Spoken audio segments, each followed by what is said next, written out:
Shugaban kungiyar Miyatta Allah Kautal Hore na Afirka Alhaji Dr. Abdullahi Bello Bodejo ya kai ziyara ga wannan yaro wanda dan Fulani ne mai suna Muhammad Garba mai shekaru 12 da ke gundumar Zango a karamar hukumar Lafai jihar Niger, inda ake masa magani a asibitin garin Lafai jihar Niger sakamakon abin da ya faru a gare shi. Ainihi dai wasu mutane ne waɗanda ba a san ko suwaye ba suka yanke wa yaron hannayensa biyu a yankin bisa dalilan da bincike ne kawai zai nuna. Wani bincike da kungiyar ta Miyatta Allah Kautal Hore ta gudanar ta hanyar tambayar yaron da abin ya faru a gare shi, ya ce wasu mutane uku ne suka same shi yana kiwon shanu inda suka harbe shi sau biyu. Bindigar bata tashi ba, inda ana ukun ta tashi, shanunsa suka watse. Daga nan suka bi shi da gudu suka kama shi, suka ja shi gindin wani icce suka cire masa hannaye biyu, inda daga nan aka kai rahoto ga hukumomi daban-daban da ke yankin. Bayan ziyarar Dr. Bello Bodejo ya yi kira ga lokacin al'ummar Fulani da ke yankin akan cewa kada su ɗora zargi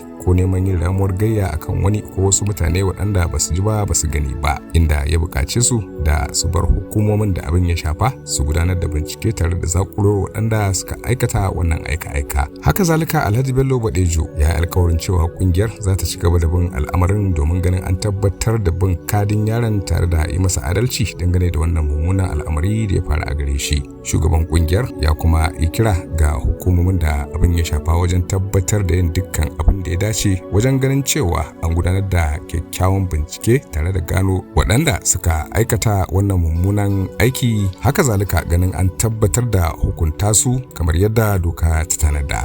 Abun ta da hankali ne domin duk wanda ya ga wannan yana da imani a duniya ya san dole abin ya amma kuma ba a ɗorawa wani laifi wanda ba kan shi ba, domin so da dama mu ana zargin mu alhali kuma ba haka bane a ce wai muna ramuwa akan in abu ya faru.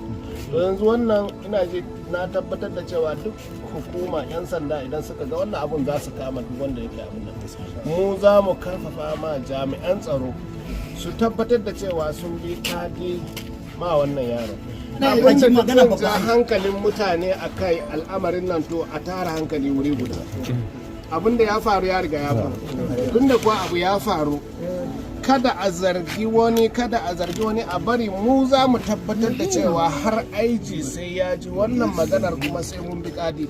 Dama muna da lauyoyi za su taho su same ku su bi kadin wannan magana. Idan duk wani wanda yake ciki na tabbatar da cewa za a kama shi. Mu yanzu zan ga dokta, na tabbatar da cewa gwamnatin jihar Niger ma za ta shigo cikin wannan al'amarin. Na tabbatar da cewa wakilan gwamnati ma za su shigo cikin wannan al'amarin, za a taimaka. Amma yanzu kafin in tafi zan ga shi babban likita mu yi magana tare da shi.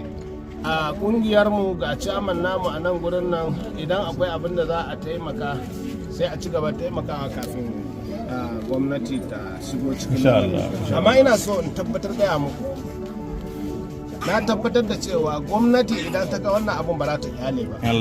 Kuma na tabbatar da cewa kamar yadda na zo nan gurin nan, na tabbatar mutane da yawa abin ya ja hankalinsu suna kuma jimami akan wannan abu. Domin wannan yaro ne karami, ba abin da ya sani a duniya, abin da ya faru da shi. To don haka mu ƙara haƙuri, abin ya shafe mu da zafi, to amma babu yanda za mu iya. Don haka kada kowa ya je ya taɓa kowa, kuma kowa ya ci gaba da harkokinsa kamar yadda yake yi a da. Allah Ubangiji ya ba shi lafiya.